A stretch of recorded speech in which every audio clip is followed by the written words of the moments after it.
Assalamu alaikum.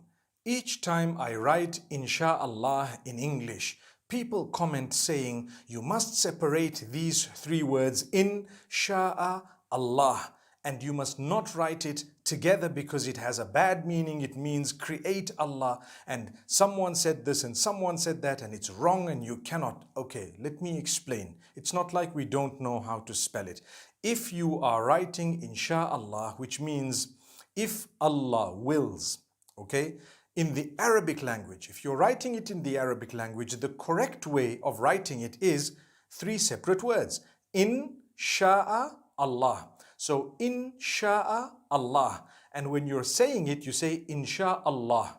Okay? So I'm writing it in the Arabic language. The correct way of writing it is three separate words. InshaAllah in the Arabic language.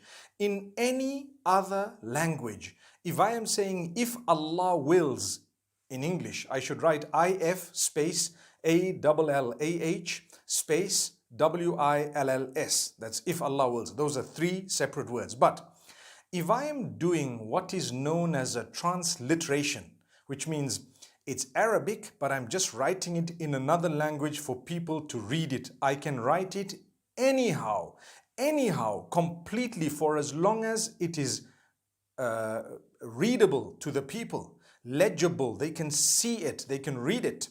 If you look at, the Malay language, they write in inshaAllah, the SYA.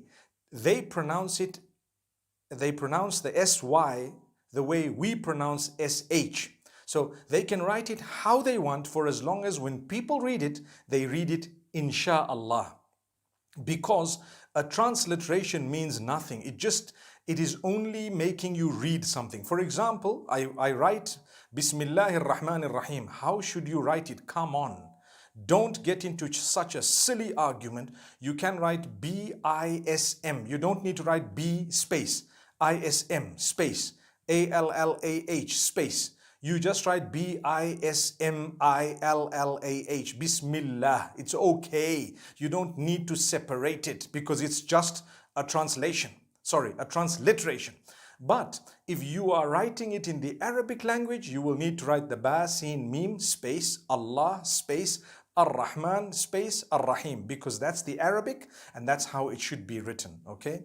So I hope we don't argue with each other. Whenever you see it in the English language, please write it how you wish, for as long as it's closest to what is readable, for as long as it's closest to what you can actually, pronounce in the correct way. Some people write INSYALLAH because they speak Malay. That's fine. Others might say, why did you put a Y? Because that's how they pronounce it. I came across the name Khadija. In Turkish, some people spell it HATICE. I would say Hatis for that. No, it's actually Khadija. In Turkish, that's the way they write it. So what? Subhanallah, let them write it that way. There is no one correct way of writing things. When people ask me, what's the best way to write this name I want to name my child? So I would give them what I think is the best, but that's not what the whole world thinks is the best. But in the Arabic language, there's only one way of doing it because it's an Arabic name or an Arabic word or an Arabic sentence. So now people say, well, if you write it all in one, then it has a meaning, create Allah.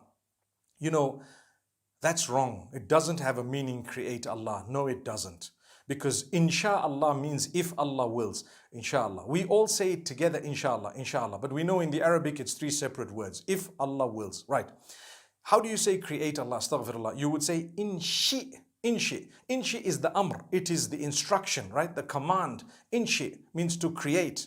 No one says inshi Allah. They say inshaAllah. That's what it is. So I think we needed to correct this. But if you disagree with me, no problem. This is what I know and I will stick by it. Unless you've proven me wrong, subhanallah. As far as I know, when it comes to sarf in the Arabic language, if you know a little bit of Arabic, it comes from ansha'a yunshi'u, and the amr is inshi. Thank you very much. It's not insha, okay? So may Allah make it easy for all of us. I think we should stop arguing about these things. And please, if you're writing it in Arabic, try and write it three separate words. And if you've written insha'a in one and Allah the next, although it's a mistake, but everyone knows what it means. Linguistically, it may be wrong, but it's not like kufr or something. Okay? Scholars have spoken about it to say if someone writes it this way, well, it's not kufr, and it's not something that's a serious blunder, a major sin or something. It's not even a minor sin. It's just not the best way or the most correct way of writing it from the rules of the Arabic language. But if you are writing it in another language, transliterating it from the Arabic, please write it however you feel it would be readable most accurately. May Allah make it easy. I spell it one word, INSHA, and then a capital A, LLAH, all in one. So inshaAllah, that's how I write it. And I know it means if Allah wills. May Allah bless you all. I hope we've nailed a little nail on that coffin. May Allah subhanahu wa ta'ala grant us ease. I remember yesterday saying we don't use coffins, we use kafan. So inshallah, I hope we've enshrouded this matter in a beautiful way. Assalamu alaikum wa rahmatullahi wa barakatuh.